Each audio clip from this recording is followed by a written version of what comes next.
you. Shalom Bapak Ibu.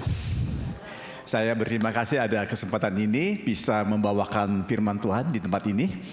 Ayo kita semua bangkit berdiri, kita mau membacakan sebagian dari firman Tuhan ya. Saya mau kasih tahu untuk Anda yang mau tahu jam berapa kita bubar. Saya punya slide 6 ya. Jadi kita bubar setelah sampai ke slide yang ke-6.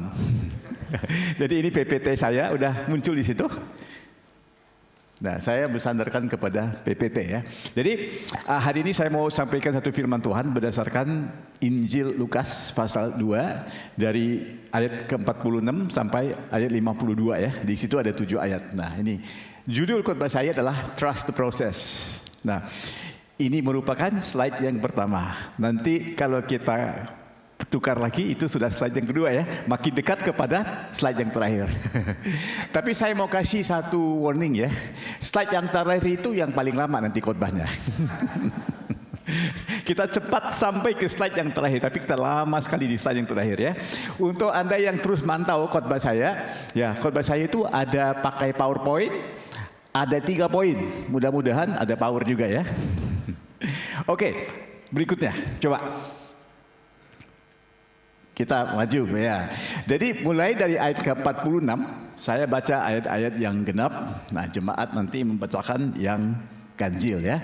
Jadi kita ganti-ganti sehinggalah ke ayat 50. Setelah ayat 50 kalian semua saya ajak untuk duduk. Amin. Oke, begini firman Tuhan. Injil Lukas pasal 2 ayat 46. Sesudah 3 hari Yusuf dan Maria menemukan Yesus dalam bait Allah. Yesus sedang duduk di tengah-tengah alim ulama sambil mendengarkan mereka dan mengajukan pertanyaan-pertanyaan kepada mereka. Nah, jemaat yang membacakan ayat berikutnya.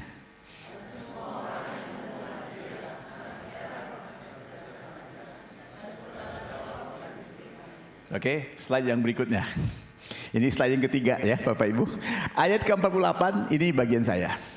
Dan ketika orang tuanya melihat Yesus, tercenganglah mereka, lalu kata Maria ibunya kepada Yesus, "Nak, mengapakah engkau berbuat demikian terhadap kami?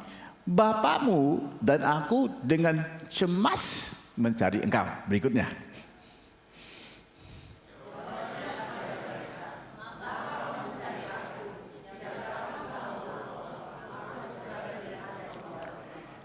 Right, ayat 50 ya. Sesudah ini dipersilakan Anda semua duduk ya. Ayat 50, tetapi Yusuf dan Maria tidak mengerti apa yang dikatakan Yesus kepada mereka. Demikian pembacaan firman Tuhan, kembali dulu hadirat Tuhan saudara. Nah, saya memberikan konteksnya. Konteksnya Yesus dan orang tuanya bersama dengan satu komunitas dari kota Nazaret, mereka telah pergi ke Yerusalem untuk merayakan satu perayaan Paskah di situ, saudara. Nah, jadi karena zaman itu mereka itu kalau dari satu kota ke kota yang lain selalu mereka bersama-sama bareng-bareng, saudara. Nah, jadi waktu sudah mereka menyelesaikan apa yang harus mereka lakukan di kota Yerusalem, mereka juga pulang bareng-bareng. Tanpa disadari, Yesus tidak ikut serta dengan mereka. Sudah beberapa hari perjalanan mereka kembali ke kota Nazaret, baru mereka sadar bahwa Yesus tidak menyertai mereka. Lalu ibunya dan ayahnya, Yusuf dan Maria, mereka kembali ke Yerusalem untuk mencari Yesus di situ dan menemukan Yesus sedang berada di bait Allah. Pada waktu itu, Yesus berusia 12 tahun. Jadi anak yang berusia 12 tahun sedang duduk di tengah-tengah ahli Taurat dan sedang mengajukan pertanyaan-pertanyaan yang sangat tajam kepada mereka. Ternyata orang yang pintar itu bukan orang yang tahu jawaban ya, tapi juga kita tahu kepintarannya lebih pintar lagi orang kalau dia cakep untuk bertanya daripada cakep untuk menjawab, saudara. Nah, ternyata Yesus ini pintar sekali, saudara. Kadang-kadang orang yang bisa menjawab dengan baik itu belum tentu orangnya punya ilmu ya. Mungkin sok tahu aja, saudara.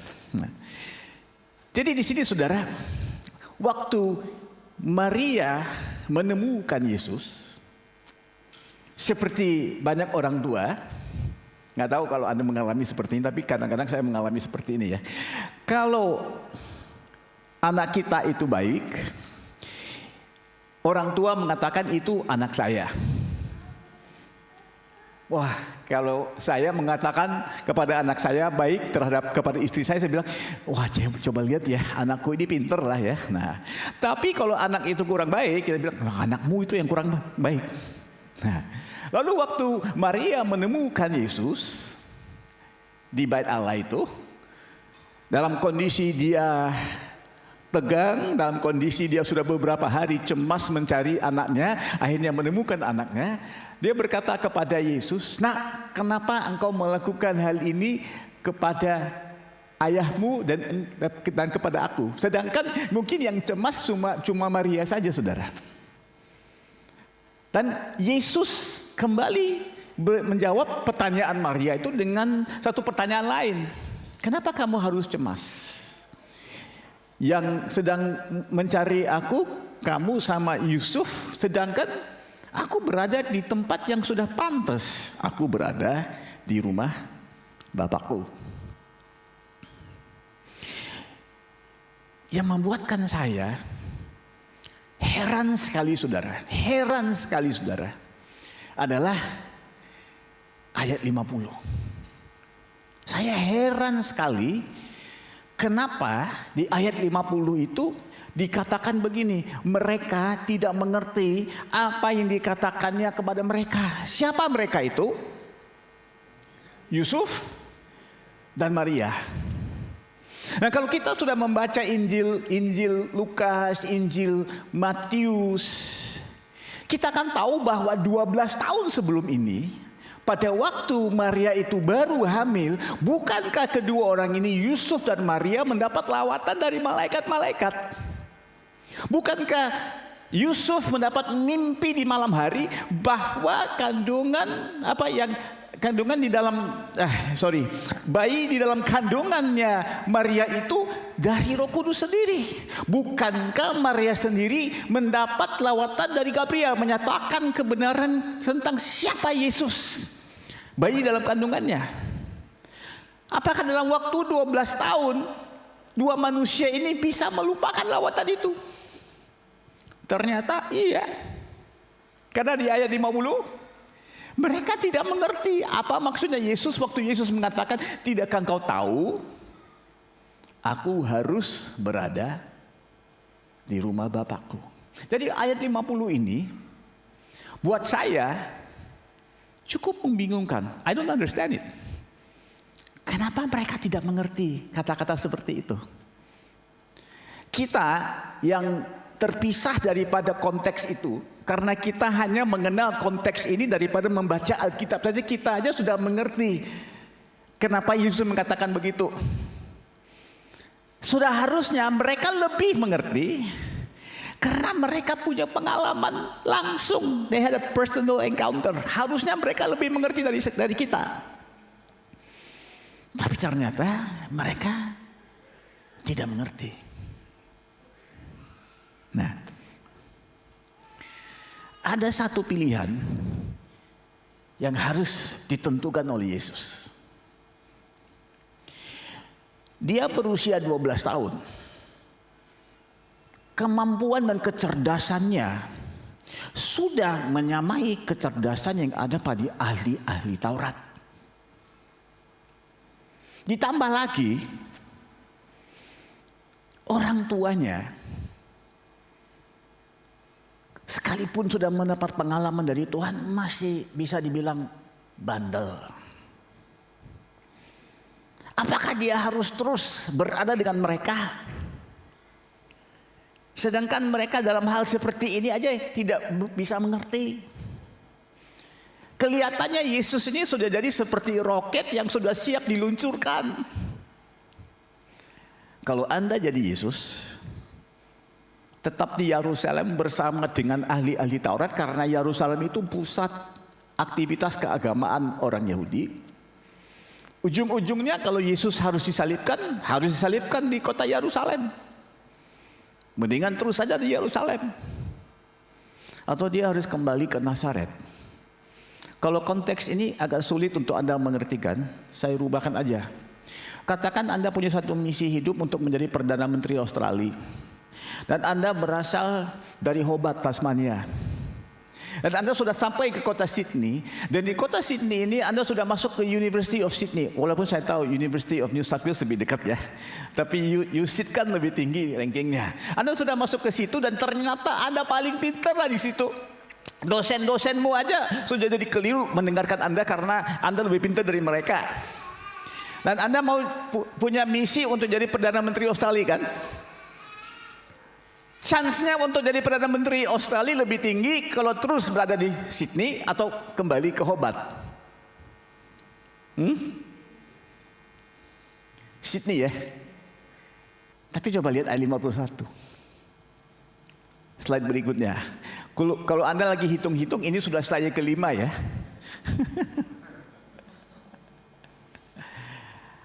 Ayat 51 loh ya.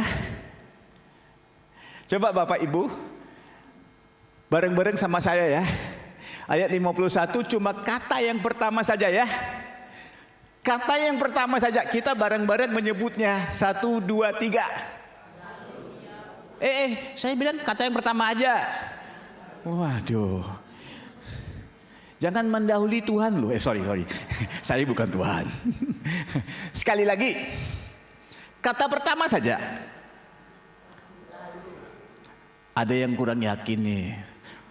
Sekali lagi ya. Kecuali saya puas, saya tetap akan berulang-ulang minta. Sebut kata pertama. Ini satu kata yang menghubungkan arti ayat 50 dengan ayat 51. Menurut saya, menurut logika yang saya sedang ikut ini saudara, kata lalu ini kurang pantas. Karena Yesus mengambil keputusan bukan untuk berada terus di Yerusalem. Bahkan dia mengambil keputusan untuk bersama-sama dengan Yusuf dan Maria kembali ke Nazaret. Jadi seharusnya kata penghubung yang dipakai di awal ayat 51 itu bukan lalu tetapi. Karena logika atau nalar memberikan satu ide bahwa dia harus tetap di Yerusalem, tetapi memilih untuk kembali kan? Tetapi di sini bukan digunakan kata tetapi, digunakan kata lalu, seolah-olah bahwa lalu itu adalah proses yang sangat alami untuk dia. Perhatikan dan catat kata lalu, bahwa di dalam hati Yesus tidak ada apa-apa pergumulan untuk kembali ke Yerusalem. There was no struggle. Kembali ke Nazaret. Tidak ada struggle untuk dia kembali ke Nazaret bersama dengan dua orang tua ini, ya sekalipun sudah mengalami encounter lawatan dari Allah, mereka masih keliru. Oke, ayat 51, lalu Yesus pulang bersama-sama dengan mereka ke Nazaret. Dan Yesus tetap berada di dalam asuhan mereka, dan ibunya menyimpan semua perkara itu di dalam hatinya. Kita berhenti saja di ayat 51 loh ya. I'm going to ask you a very simple, obvious question with obvious answer. Pertanyaan ini sangat mudah, sederhana. Jawabannya juga mudah dan sederhana. Malah jawabannya sudah ada di dalam pertanyaannya. Berarti ini pertanyaan yang tidak perlu. Tapi tetap saya mau tanyakan ya. Ayat 51 ya, satu ayat aja kan. Jadi ada berapa ayat di ayat 51? Bukankah saya udah bilang jawabannya ada di dalam pertanyaannya. Saya cuma mau untuk menekankan, menggarisbawahi poinnya. Ayat 51 merupakan satu ayat saja. Sekarang di ayat 51 ini ada berapa ayat? Oh iya. Kalian ini keliru ya. There's only one verse in verse 51. Kenapa saya mesti menggarisbawahi ini? Karena mungkin kita nggak sadar dalam satu ayat itu bisa terjadi dalam satu kurun waktu yang cukup lama.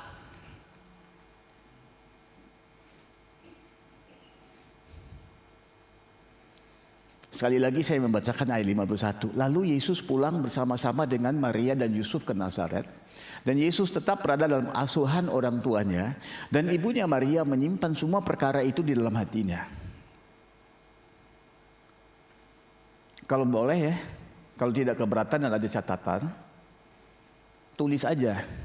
Ayat 51 itu adalah proses.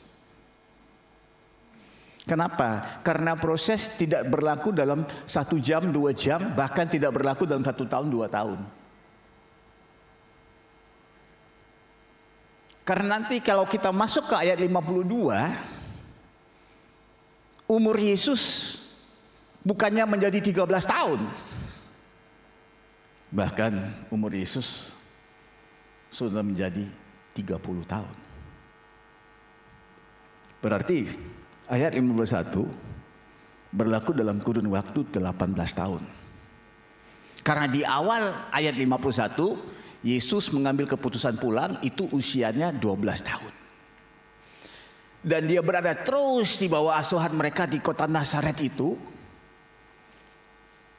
Di akhir ayat 51 usianya sudah menjadi 30 tahun, 18 tahun di sana.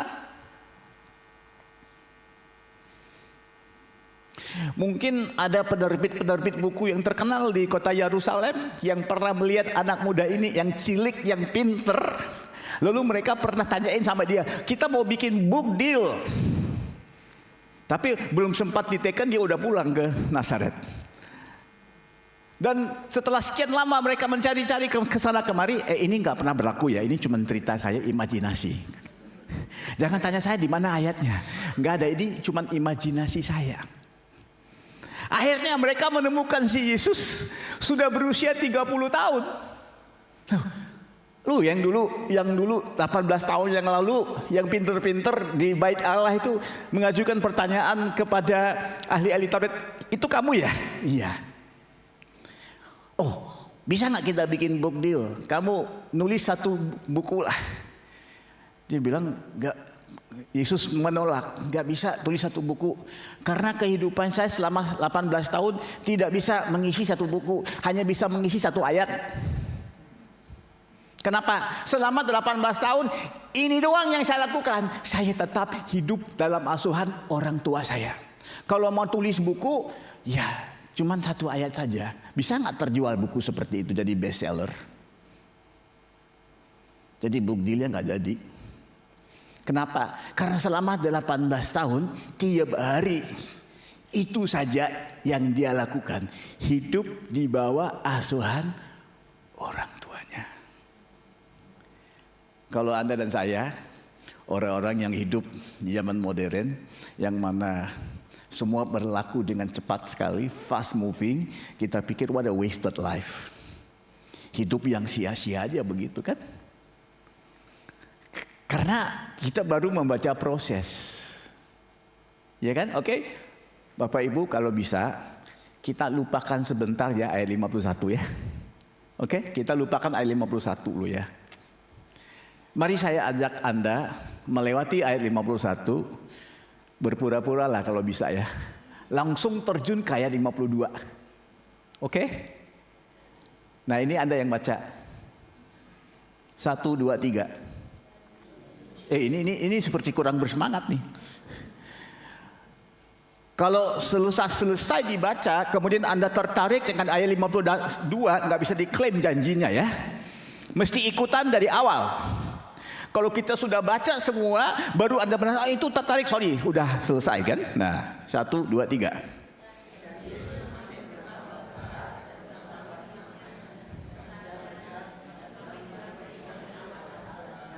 Ternyata gereja ini seperti kebanyakan gereja lain ya.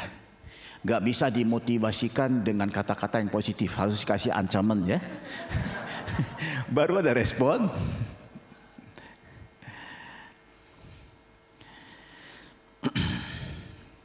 Siapa di sini tertarik dikasihi oleh Allah dan manusia bertambah dalam hikmat? Angkat tangan. Yang tidak angkat tangan tidak dapat ya. Mau ya? Mau ayat 52? Oke, tulis ini. Ayat 52 itu hasil. Ayat 51 proses. Ayat 52 hasil. Saya tahu kalian ini orang rata-rata orang karismatik ya, berbahasa lidah dan segala macam ya. Saya cuma mau kasih tahu buat kita pun, kita orang seperti kita ya, orang karismatik yang berbahasa lidah, yang menyembah Tuhan, angkat tangan dan macam-macam ya. Kalau mau hasil tetap harus lewat proses. Karena Anda orang apapun tidak bisa mengatasi Yesus. Karena ini patokan kita. Yesus saja harus lewat proses. Baru ada hasil. Kebanyakan daripada kita suka dengan kata seperti katakanlah seperti ini loh ya.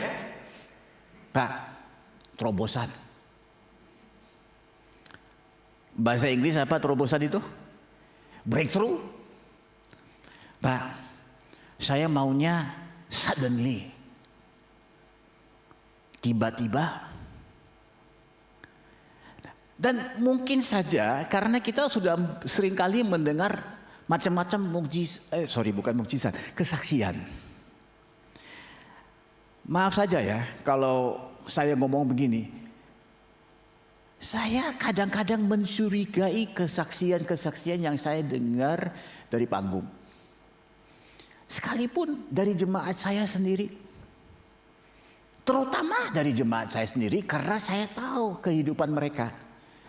Dan ternyata waktu mereka naik ke panggung, banyak kesaksian mereka itu seperti sudah diedit-edit tuh. Sudah dirubah-rubah. Malah itu bukan lagi kesaksian. Jadi udah kedengarannya seperti fiksi malah. Mereka mengambil waktu yang cukup lama tapi ceritanya itu berlaku dalam seminggu. Misalnya begini, gara-gara Pak Pendeta mendoakan kami, saya ini hamil. Jadi memberikan kesan bahwa suami istri ini tidak mengadakan hubungan suami istri ya. Langsung didoakan bisa aja dapat hamil. Itu tidak masuk akal. Ya mungkin lah pernah sekali lah 2000 tahun yang lalu ada seorang perawan yang hamil.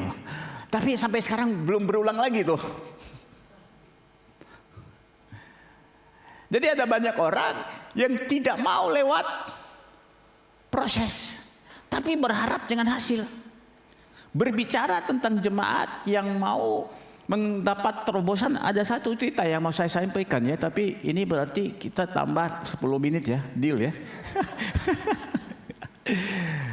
Beberapa waktu yang lalu, ini sebelum COVID ya, mungkin 5-6 tahun yang lalu, ada sepasang suami istri. Saya mesti kasih tahu konteksnya. Suaminya dokter, istrinya dokter, dua-dua kelar dari Inggris. Kenapa di Malaysia kita mesti nyatakan begitu? Karena buat di Malaysia itu kita gengsi-gengsi. Kalau kita mau ketemu dokter, dia pasti kita lihat dulu gelarnya dari mana loh. Kalau dari Malaysia kurang diminati, kalau dari Rusia paling kita nggak mau, India nggak mau. Tapi coba aja kalau dari Inggris, dari Australia, dari ya negara-negara seperti ini ya kita mau lah ya. Nah, jadi suami dan istri ini dua-duanya dokter dan mereka kelar dari Universitas di Inggris loh. Cukup bagus. Satu hari setelah pernikahan mereka, ya kira-kira 6 bulan sudah lewat, 7 bulan sudah lewat dari pernikahan mereka. Mereka datang ketemu dengan saya. Ingat ya, dua-duanya dokter ya. Kuliah di Inggris. Pak Pendeta, tumpangi tangan atas kami supaya kami bisa punya anak. Loh, baru 6 bulan married, ngapain terburu-buru mau punya anak? Dan kalau Anda mau cepat punya anak, Anda datang ke saya sudah salah orangnya. Karena saya aja setelah 6 tahun pernikahan baru dapat anak. Jadi kalau saya tumbangin tangan, takut-takutnya impartasi yang kamu dapat itu tidak seperti yang kamu harapkan. Memang saya anak kedua juga 6 tahun setelah anak pertama. Jadi kita setelah anak yang kedua sudah 12 tahun pernikahan, kita belum tahu kita punya pabrik udah tutup belum. Kita tunggu sampai tahun ke-18. Karena setiap 6 tahun kita punya anak. Jadi saya pikir kalau Anda mau cepat-cepat punya anak, cari yang lain, bukan saya loh. Karena saya sendiri tidak punya track record seperti itu. Nah jadi karena saya tetap mau punya klien, lalu saya berusaha supaya mereka jangan cepat-cepat lah. Seperti saya lah, jangan cepat-cepat, jangan terburu-buru. Ngapain mau cepat-cepat? Nah pastor kami sudah, karena saya tahu waktu pemberkatan, saya memberkati, saya tahu 6 bulan yang lalu, barusan 6 bulan kenapa mau cepat-cepat? Ya pastor kami maulah. Tapi ada sesuatu dalam pertanyaan mereka yang bikin saya ini penasaran. Dan anak-anak udah pergi kan? Ke sekolah minggu kan. Nah, karena yang saya mau ngomong ini agak PG 13 ya. PG 13 nih. PG 13 atau PG 18 nah ya. Lalu saya tanya sama suami istri ini. Udah 6 bulan pernikahan.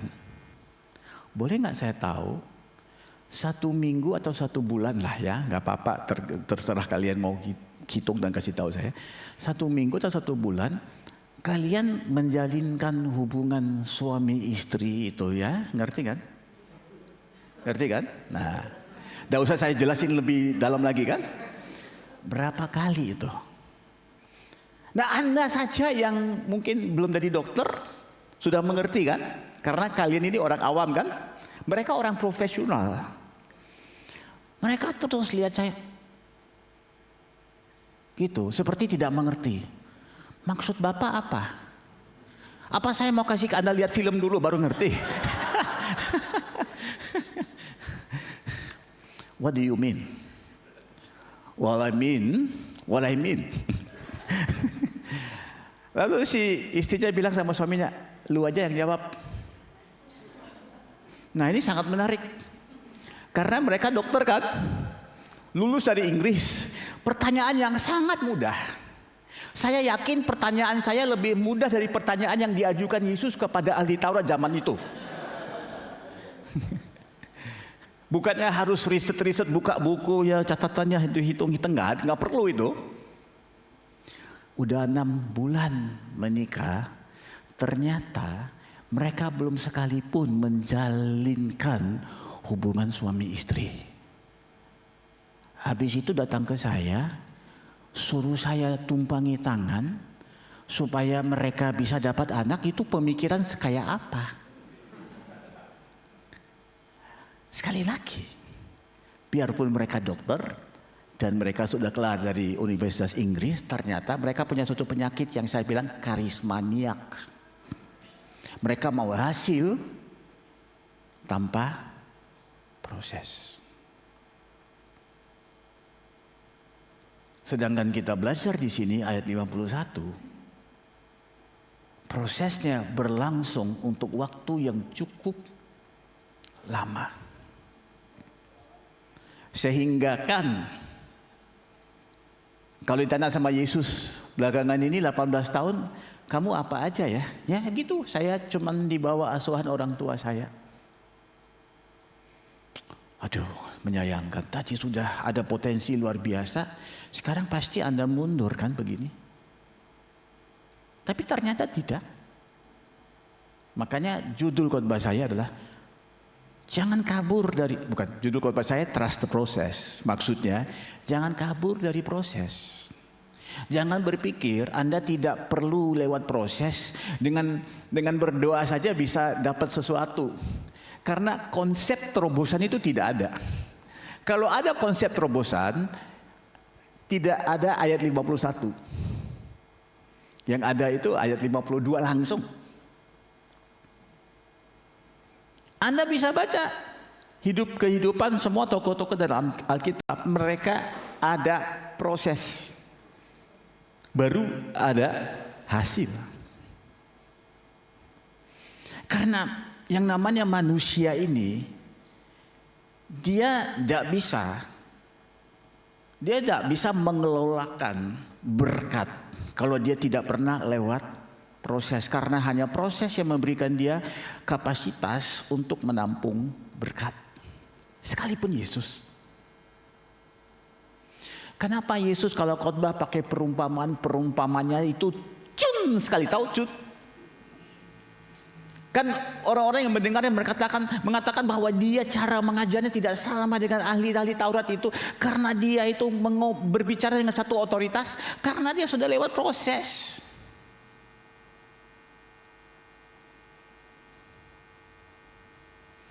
Tolong catat ya. Satu ayat 18 tahun.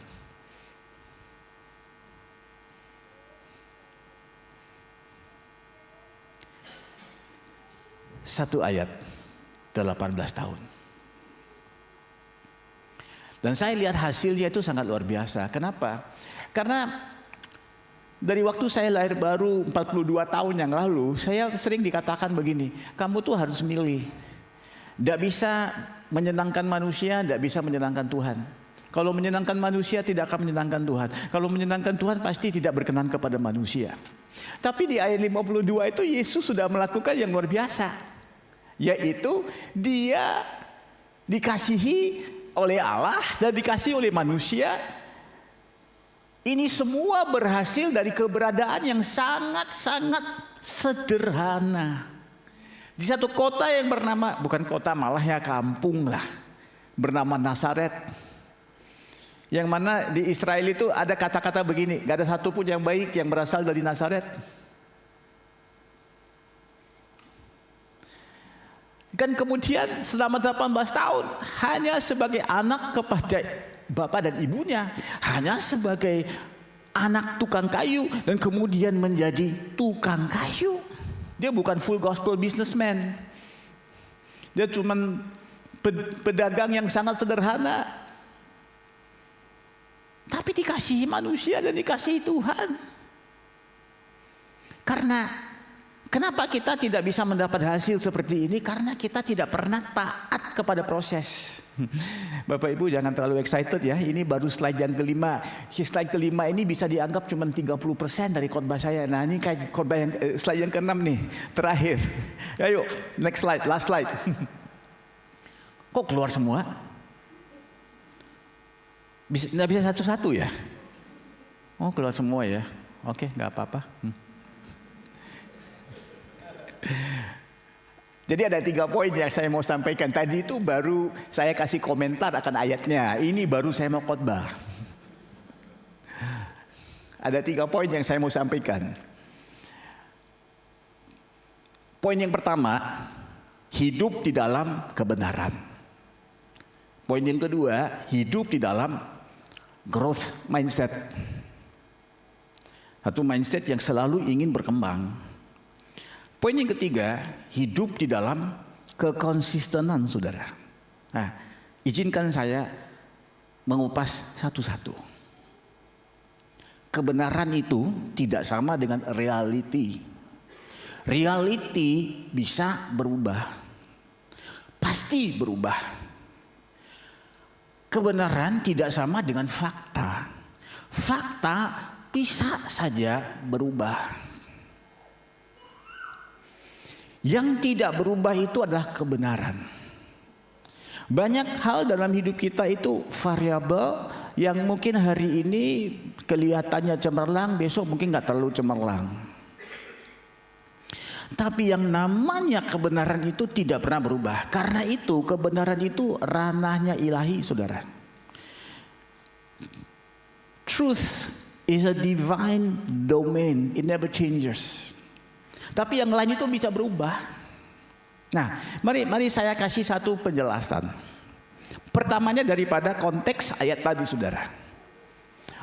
Dari waktu Yesus lahir sebagai bayi, siapa dirinya dari pandangan Allah itu tidak pernah berubah. Bahkan sebelum dia lahir dan kemudian sesudah lahir, selama dia sedang bertumbuh, siapa dia di mata Allah itu tidak pernah berubah. It never changes. Dia itu anak Allah, putra Allah yang tunggal, tidak pernah berubah. Pada waktu usianya 12 tahun dan dia berprestasi sedemikian hebat di bait Allah, cara pandang manusia kepadanya berubah. Orang-orang yang tidak pernah mendengar dia kali pertama, wah ini Anak berusia 12 tahun bisa bertanya begini. Oh, kalaupun dia orang dewasa itu sudah hebat, apalagi sekarang kalau anak baru berusia 12 tahun. Cara pandang ibunya dan ayahnya juga berubah terhadap dia. Karena mereka sedang menilai dia dari realiti dan fakta. Tapi siapa dirinya di mata Tuhan itu tidak pernah berubah. Kebenaran itu bukan opini manusia terhadap kita. Kebenaran itu adalah apa yang Tuhan katakan tentang diri kita. Karena opini manusia terhadap kita itu bisa saja berubah. Hari ini kita dianggap hebat, besok enggak. Mungkin hari ini kita enggak dianggap, besok iya. Tetapi pada waktu manusia tidak pernah menganggap kita, Tuhan itu sudah pun menganggap kita. Karena itu salib itu bukan sesuatu yang berbicara tentang masa depan. Salib itu berbicara sesuatu yang sudah beres, sudah tuntas, sudah selesai. Jadi kenapa kita ada masalah dengan identitas diri kita itu? Karena identitas diri kita itu banyak berdasarkan realiti dan fakta. Nah sekarang saya kasih ilustrasi kedua. Ya kan, sebelum itu saya masih mengatakan daripada ayat tadi saudara ya. Maria dan Yusuf masih melihat Yesus sebagai anak mereka. Itu realiti kebenaran. Realiti fakta. Tapi kebenaran Yesus sudah mengerti. Dia itu berada di rumah bapaknya. Dia sudah tahu siapa dirinya. Dan itu tidak bakal berubah. Apakah dia di Yerusalem atau dia kembali ke Nazaret, siapa dirinya di mata Tuhan tidak pernah berubah. Nah, saya kasih sekarang penjelasan yang kedua ya, yang lebih kontemporari ya, dari hidup saya sendiri. Anda lihat tampak saya ya, coba lihat. Kemudian Anda lihat kiri kanan, di depan belakang, ada nggak orang yang sama tampaknya seperti saya di sini? Ada tidak? Coba lihat dulu. Kayaknya nggak ada ya.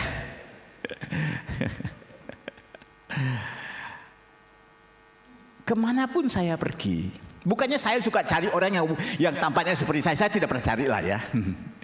Tapi kebanyakan tempat yang saya pergi, saya ini memang dianggap orang yang, kalau saya mau sebut secara positif ya, saya ini unik lah, langka.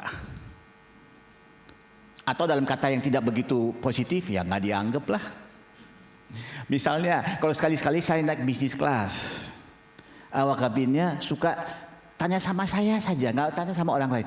May I see your boarding pass please? Saya udah lewat imigrasi, udah lewat petugas di depan, udah lewat ke semua, sudah masuk ke situ, duduk situ. Bukannya ada orang lain yang klaim tempatnya.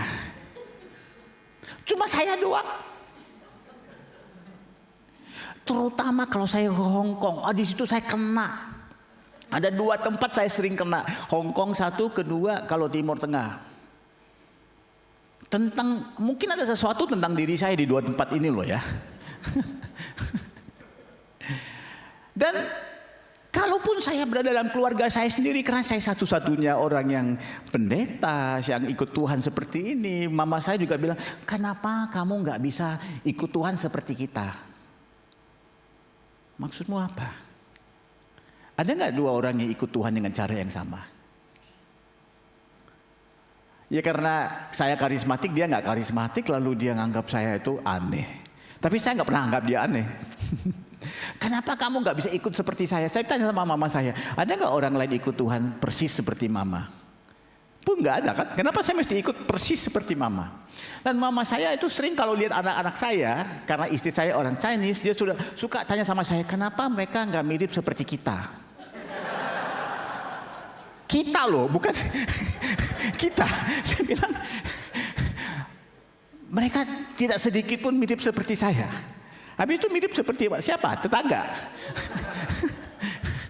Jadi kalau saya mau dengar opini orang, saya pasti akan merasa seperti saya satu orang yang bukannya unik lah. Saya selalu berbeda lah. Saya selalu something wrong. Waktu saya mau menikah juga, saya bukannya diterima dengan baik oleh keluarga mertua saya. Ya, saya masih ingat. Dari awal juga mereka sudah bilang, kami nggak bisa terima kamu karena kalau mereka bilang nggak bisa terima kamu karena kamu berbeda suku dari kita, itu saya bisa ngerti karena itu fakta. Tapi mertua saya bilang begini, kami nggak bisa terima kamu karena kamu nggak satu kelas dengan kita. Ya memang kamu kan ke sekolah lebih duluan dari saya kan, saya tidak pernah ikut satu kelas. Nah, sudah tentu bukan maksudnya itu, nggak satu derajat lah maksudnya, nggak satu status lah. Apa yang bikin Anda berpikir saya nggak satu status dengan Anda? Misalnya, papa saya istri 1 anak 3, Anda istri 3 anak 26. Kadang-kadang anak sendiri, anakmu sendiri, Anda tidak tahu yang mana satu anakmu. Ini bukan saya cuman mau nyindir dia. Memang cerita istri saya dulu begitu. Karena mereka dari satu kota yang kecil, mertua saya itu punya istri 3. Bukan satu-satu ya, tapi bareng-bareng punya istri 3. Kadang-kadang 1 tahun 3 juga hamil. Masuk sekolah, ikut satu kelas. Mereka tidak tahu bahwa mereka itu ada papa yang sama. Mereka tidak tahu mereka saudara tiri. Baru tahu di kelas itu, kok nama famnya sama. Gurunya yang kasih tahu, kok kenapa kalian ini 3, alamatnya beda tapi ayahnya sama. Baru mereka tahu dari gurunya bahwa mereka itu saudara tiri. Dan istri saya pernah cerita, dulu waktu dia kecil, dia ajakin siapa ya, saudara tirinya pulang ke rumah, main di rumahnya. Waktu ayahnya pulang, ayahnya nggak sadar bahwa dua-dua itu anaknya. Dia cuma tahu bahwa istri saya itu ya anaknya ya. Lalu dia bilang, ini siapa? Teman kamu dari sekolah? Enggak, anakmu juga kan? Lalu orang seperti itu mau bilang sama saya bahwa saya nggak satu kelas dengan dia. Itu berdasarkan fakta apa? But here's my point. Kalau kita hidup dalam kebenaran, kita bisa dihina oleh orang, itu tidak merubahkan kita. Karena itu hidup dalam kebenaran itu tempat yang paling aman untuk kita. Karena itu saya bisa masuk ke tempat di sini dan tidak merasa asing di sini. Seperti yang Anda katakan kan, saya bukan orang asing di sini. Walaupun imigrasi Australia tetap minta saya kasih paspor dan visa. Tapi saya tidak merasa diri saya asing. Karena identitas saya bukan berdasarkan realiti atau fakta, tapi berdasarkan kebenaran. Karena itu, Yesus bisa berada di Yerusalem, dia bisa berada di Nazaret, prosesnya tetap berkualitas. Amin. Makanya kalau orang bertanya ke saya, Pak, saya harus berada di kota mana, saya harus kerja di mana. Kadang juga saya berasa ya, mereka bertanya ke saya harus menikah dengan siapa? Jawaban saya, kalau kamu percaya kepada Tuhan, percaya kepada proses, tinggal dalam kebenaran, sebenarnya tidak berbeda. It doesn't make a difference. Karena kamu tidak tahu siapa diri kamu dalam Tuhan dan tidak yakin bahwa siapa dirimu dalam Tuhan itu ditentukan oleh Tuhan dan bukan ditentukan oleh keadaan. Lalu Anda sedang mencari rahasia-rahasia dan kunci-kunci tertentu. Karena itu hidup Anda itu selalu ada tensi dan ketegangan. Karena you always looking for something different. Padahal kebenaran itu sudah ada, saudara. Itu poin yang pertama. Hiduplah di dalam kebenaran. Karena itu dalam ayat 51 dikatakan di situ, bukan tetapi Yesus kembali ke Nazaret. Lalu dia kembali ke Nazaret. Kenapa begitu flow-nya mengalir dengan begitu baik? Karena dimanapun dia berada, dia hidup dalam kebenaran. Kedua, hidup di dalam growth mindset. Ada pandangan sebagian orang, terutama orang-orang karismatik. Mereka mau dengar suara Tuhan bukan karena mereka mencintai Tuhan dan mau menangkap hatinya Tuhan. Karena mereka sedang mencari satu feng shui rohani. Tahu feng shui? Mereka sedang mencari satu X factor. Nah, lalu mereka selalu mencari jalan tikus, jalan pintas. Sedangkan kita bukan anak tikus, kita ini anak Tuhan. Kita harus jadi lebih dari pemenang. Ada istilah ini growth mindset, yang artinya begini. Orang yang mempunyai growth mindset, dia tidak takut tantangan. Dia tidak takut tantangan, dia tidak mencari jalan pintas. Dia mencari jalan yang bisa membuatkan dia itu berkembang. Saya kasih satu contoh. Katakan di sekolah, ada guru yang tanya kepada murid-muridnya, ini ada 2 macam ujian. Anda mau ambil yang mana? Ujian yang satu, ini memang ujiannya berat. Soal-soalnya susah, sulit. Atau mau yang ujian yang mana soal-soalnya lebih mudah dijawab. Kalau murid itu punya growth mindset, dia bilang ya saya ambil yang lebih menantang saya. Dia tidak takut nanti kalau pulang ke rumah, apalagi kalau orang tuanya berpikiran seperti orang Asia, nilaimu berapa? 92%. Loh, mana hilangnya 8% itu? Gak dihargai 92%. Yang dipikirin 8% itu hilang kemana? Kenapa kamu kasih diskon? Mau beli, mau bayar baru diskon. Tapi kalau mau nilai sekolah gak ada diskon. Mungkin kesempatan lain murid ini atau anak ini akan memilih untuk ambil soal yang lebih mudah. Supaya dia pulang ke rumah bila kasih tahu sama orang tuanya, saya dapat nilainya 100%. Lah ini kan anak mami, anak papi baru dapat nilai yang full kan. Lama-lama dia bukan growth mindset lagi. Psikolog mengatakan mereka memilih fixed mindset. Nah, ada pandangan orang mengatakan begini. Kualitas seseorang ditentukan oleh lingkungannya. Lebih tepat lagi, kualitas seseorang ditentukan oleh nilai 5 orang terdekat yang berada dalam hidupnya. Nih Pak Nino, coba ambil kalkulator. Bapak kasihlah ranking kepada 5 orang yang paling terdekat ke Bapak. Hitung-hitung nanti rata-ratanya itu kualitas Bapak. Kalau Bapak tidak puas, harus upgrade lingkungan. Bahaya kan gitu. Nah, jadi kalau Tuhan Yesus ikut juga pandangan seperti itu, dia bisa kalkulasikan kalau saya di Yerusalem, lingkungan saya seperti apa nilainya. Kalau saya pulang ke Nazaret, lingkungan saya seperti apa? Tukang kayu dari istrinya, yang sekalipun sudah dapat lawatan dari Allah masih bandel. Kalau benar kualitas saya ditentukan oleh nilai orang-orang yang paling dekat kepada saya jadi nantinya terbelakang, mundur saya. Atau Anda bisa berpikir begini,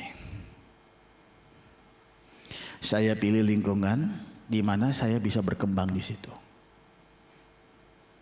Di mana dalam lingkungan itu tidak semuanya itu gampang dan mudah.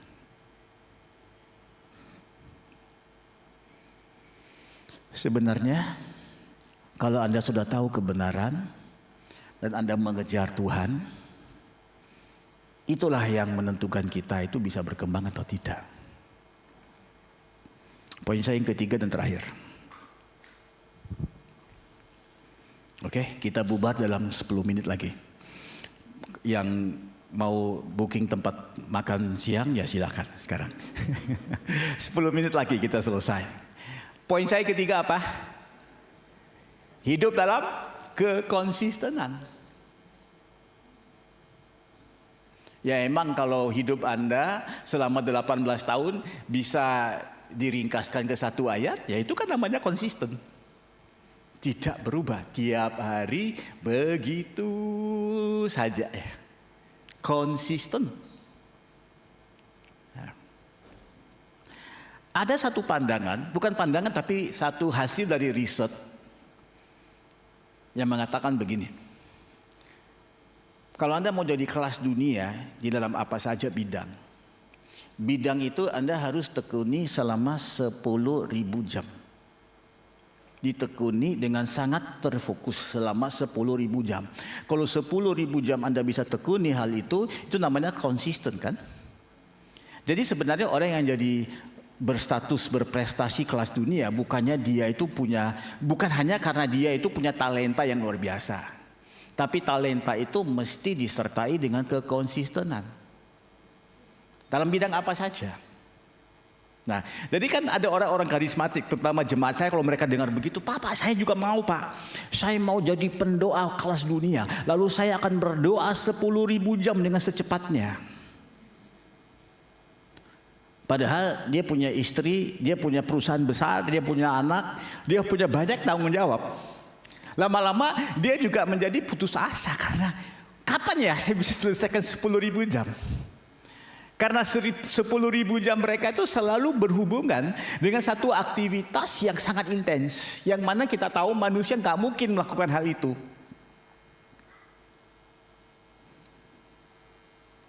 Kekonsistenan ini bukan di dalam kegiatan atau aktivitas saja, saudara. Lebih banyak membicarakan sikap. Coba Bapak Ibu, kita kembali memikirkan ayat 51 ya. Kalau saya masih ingat ya, begini bunyinya ayat 51. Lalu Yesus pulang ke Nazaret dan berada di dalam asuhan orang tuanya, gitu kan? Ada nggak satu aktivitas di situ?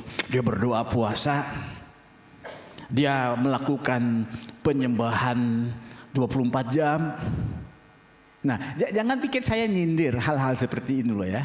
Jangan pikir saya nyindir hal-hal seperti ini loh ya. Karena saya sangat mengerti hal seperti ini, karena saya pun pernah merangkul pemikiran seperti ini, berusaha melakukannya. Dan apabila saya bisa melakukannya, bukan saya bersandar kepada Tuhan, saya kagum kepada diri saya sendiri, membanggakan diri saya sendiri. Dan apabila saya sudah tidak bisa lagi melakukannya, saya mulai jadi sangat khawatir. Sekarang saya dengan Tuhan udah jauh atau enggak? Saya kasih satu cerita boleh?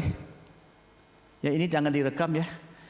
Nanti orang yang pernah menceritakan ini dia merasa tersinggung ya. Saya bukan mau sengaja menyinggung orang ya. Jadi ini jangan direkam ya. Tolong jangan direkam nih ya. Jadi ada satu waktu saya mengisi di ibadah kedua. Tapi ibadah pertama pembicara lain, saya tetap masuk, saya tidak mau dengar khotbahnya dia. Dan waktu saya dengar pembicara yang di ibadah pertama dia khotbah, dia ada mengeluarkan satu kesaksian begini, dia bilang,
tapi apakah Tuhan kita mau kita ini beradu praktek begitu.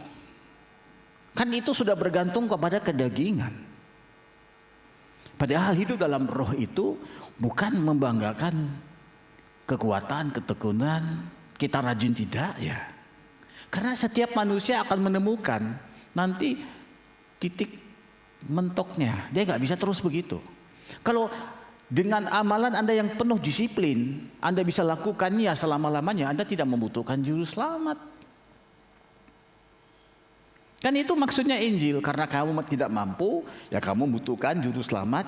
Dia yang taat. Anda cuma tinggal bersandar pada dia. Nah sekarang kalau mau pasang lagi ya nyalain lagi boleh ya. Hidup dalam kekonsistenan kalau menurut saya itu hidup dalam satu sikap yang konsisten, itu yang diinginkan oleh Tuhan. Karena waktu kita bacakan kurun waktu 18 tahun itu nggak ada pelayanan yang dilakukan oleh Tuhan Yesus. Gak ada satu murid yang sudah dia kumpulkan, gak ada satu khotbah yang dia sampaikan, gak ada satu orang yang dia sembuhkan, gak ada satu orang mati yang dia bangkitkan, gak ada satu pun yang lakukan, kecuali hanya tinggal di dalam asuhan orang tuanya.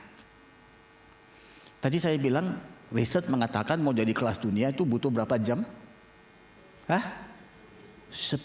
jam. Nah, catat ini ya, setelah ini saya selesai. Nanti ada ujian. Satu hari ada 24 jam. Satu minggu ada 168 jam. Percayalah, saya udah hitung dan saya sudah hafal.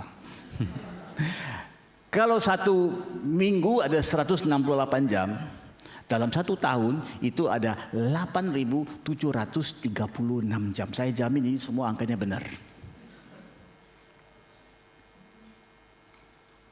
Kalau begitu 18 tahun ada berapa jam?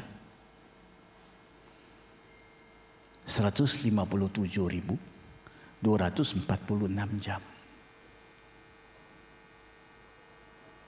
Selama 157.246 jam, Yesus hanya hidup dalam satu sikap, taat kepada Tuhan dengan berada tetap di dalam asuhan orang tuanya.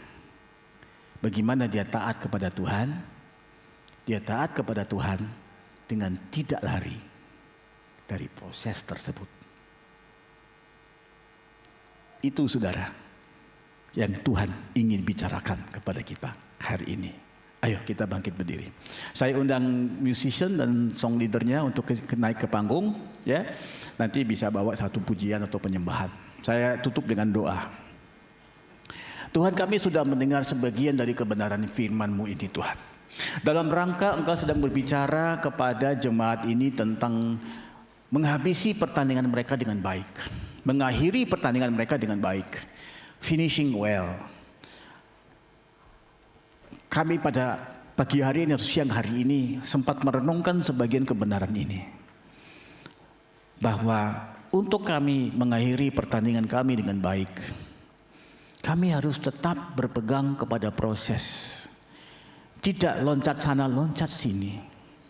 Kami harus belajar bukan nyaman, tetapi aman di dalam situasi kami, dimanapun kami berada, dengan siapapun lingkungan kami, dan kapanpun Tuhan.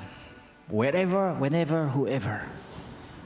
Karena di dalam diri kami ada satu kekonsistenan yang berasal dari Roh Kudus yang tetap diam di dalam diri kami selama-lamanya. Karena kebenaran yang telah Engkau lakukan lewat pekerjaan Yesus di kayu salib, itu adalah kebenaran yang utuh, kebenaran yang kekal, tidak pernah akan berubah. Siapa diri kami Tuhan tidak ditentukan oleh apa pandangan manusia, tidak ditentukan juga oleh perasaan kami sendiri, ditentukan oleh perkataan-Mu. Dan perkataan-Mu tidak pernah berubah. Engkau sudah menyatakan dalam firman-Mu, kepada siapa saja yang percaya kepada nama anak-Mu itu, kepadanya Engkau telah memberikan kepadanya kuasa menjadi anak-Mu. Engkau sudah berkata dalam firman-Mu, siapa yang datang kepadamu, Engkau tidak pernah akan menolak dia. Dan semua yang telah diberikan Bapa kepada Kristus tetap dipertahankan di dalam perlindungan Kristus. Kami berpegang kepada kebenaran-kebenaran ini. Karena kebenaran-kebenaran inilah yang mewarnai identitas diri kami. Siapa diri kami di depan-Mu ditentukan oleh perkataan-Mu. Karena itu kami bisa berada dimanapun dan berkembang, memiliki satu mindset berkembang terus, dan kami tidak perlu mencari jalan keluar selalunya. Tetapi dimanapun kami berada, di situ kami bertumbuh. Untuk melakukan hal itu kami harus tertanam menjadi manusia yang konsisten. Karena itu kami membutuhkan bukan hanya kuasa, tapi kekuatan untuk bertahan. Engkau sudah berbicara, Roh Kudus, Engkau yang berikan kami kemampuan dan kuasa untuk menjadi pelaku firman-Mu yang akurat, pelaku firman-Mu yang tidak berkompromi, pelaku firman-Mu yang sungguh-sungguh. Di dalam nama Yesus Kristus, mari sama-sama kita katakan amin, amin. Saya silakan ya.